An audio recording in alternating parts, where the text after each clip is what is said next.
अब ये भी जान लीजिए कि आखिर ये पूरा मामला क्या है। दरअसल मजदूरों को घर जाने में हो रही परेशानी को देखते हुए उनके लिए कांग्रेस महासचिव प्रियंका गांधी ने 16 मई को यूपी सरकार से 1000 बसें चलाने की इजाजत मांगी थी। 18 मई को यूपी सरकार ने इसकी इजाजत देते हुए ड्राइवर कंडक्टर के विवरण समेत बसों की लिस्ट और जरूरी कागजात उपलब्ध कराने की मांग की।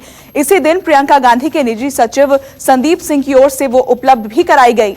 इसके बाद यूपी सरकार की ओर से बसों को लखनऊ में उपलब्ध कराने की डिमांड हुई, जिसको लेकर असमर्थता जताते हुए प्रियंका गांधी की ओर से यूपी सरकार पर ओछी राजनीति करने का आरोप लगाया गया।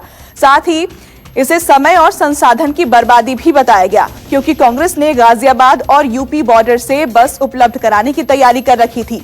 यूपी सरकार के मुताबिक कांग्रेस की भेजी गई लिस्ट की जांच में 879 बसें ही पाई गई, जबकि बाकी दूसरी छोटी गाड़ियां होने की बात कही गई।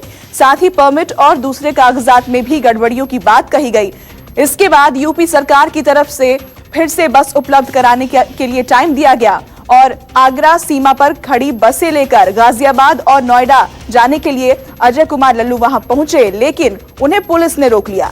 कांग्रेस ने आरोप लगाया है कि आगरा प्रशासन बसों को आने की इजाजत नहीं दे रहा है और फिर यह मामला सियासत के पेच में उलझता ही चला जा रहा है।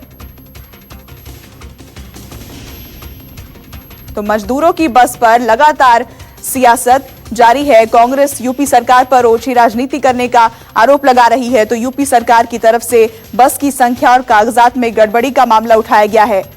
बस उपलब्ध कराने के लिए यूपी सरकार ने फिर से वक्त दिया है। वहीं कांग्रेस आगरा सीमा से बसों को आगे ले जाने की इजाजत नहीं मिलने का आरोप लगा रही है।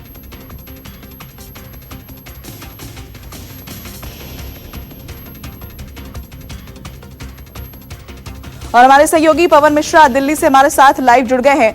पवन, अगर हम गाजियाबाद नोएडा इन बॉर्डर्स की अगर हम बात करें तो वहां पर किस तरह का अपडेट है? अगर आज के दिन की हम बात करें तो क्या आज का दिन भी सियासत में ही उलझ कर रह जाएगा? तो पिछले 48 घंटे से ये जो मामला है ये सियासत का ही इसको कहा जा सकता है। हालांकि थोड़ी देर पहले पूर्वी दिल्ली के डीसीपी से हमारी बातचीत हुई है।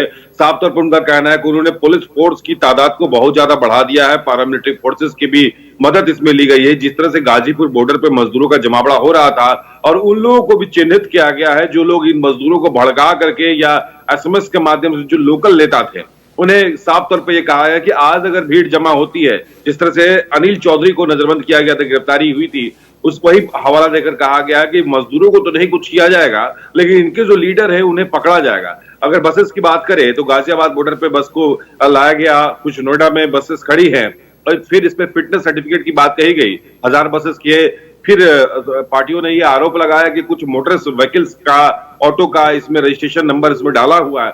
हालांकि ये सब जांच का विषय है, लेकिन सबसे अहम बात है कि जो मजदूर सड़कों पर है, जो सड़कों पर गुजर रहे हैं छोटे बच्चों के साथ, उनके हालात में कब सुधार होंगे, उनकी स्थिति कब सुधरेगी? क्या ये मजदूर भी राजनीति का शिकार होते चले जाएंगे? क्योंकि जो एनजीओज हैं, जो लोकल नेता है, आमतौर पर लोगों को लाते हैं और उन्हें ये बताने की कोशिश में लगे हुए हैं कि वो उन्हीं के रहनुमा हैं और उनके बदौलत सब कुछ हो रहा है। हालांकि सरकार की तरफ से जो है ट्रेनों की संख्या, तादाद बढ़ाई गई है। एक अच्छी बात यह है कि 2 दिन पहले जो रजिस्ट्रेशन हो रहा था वहां भी देखा गया सोशल डिस्टेंसिंग की काफी धज्जियां उड़ी थी, लेकिन आखिरकार रजिस्ट्रेशन वहां पर हुआ है मजदूर का रामलीला ग्राउंड में। और सरकार के पास अभी एक लिस्ट आ गई है कि कौन सी जगह पे कितने मजदूरों को जाना है। अगर बात करें मुरादाबाद की, अगर दिल्ली से किसी को मुरादाबाद जाना है तो उसके लिए अलग बस की व्यवस्था किया गया, दिल्ली से महोबा जाना है उसके लिए अलग व्यवस्था किया गया, दिल्ली से कानपुर जाना है या बिहार की जब तरफ जाना है उसके लिए अलग अलग व्यवस्था किया गया और अलग अलग पर्ची दिया गया। तो ये जो भीड़ जो है जमा हो रही थी, इस भीड़ को काबू कंट्रोल करने में काफी दिक्कत का सामना करना पड़ रहा था। उससे एक राहत की बात यह है कि जब सबका रजिस्ट्रेशन हो चुका है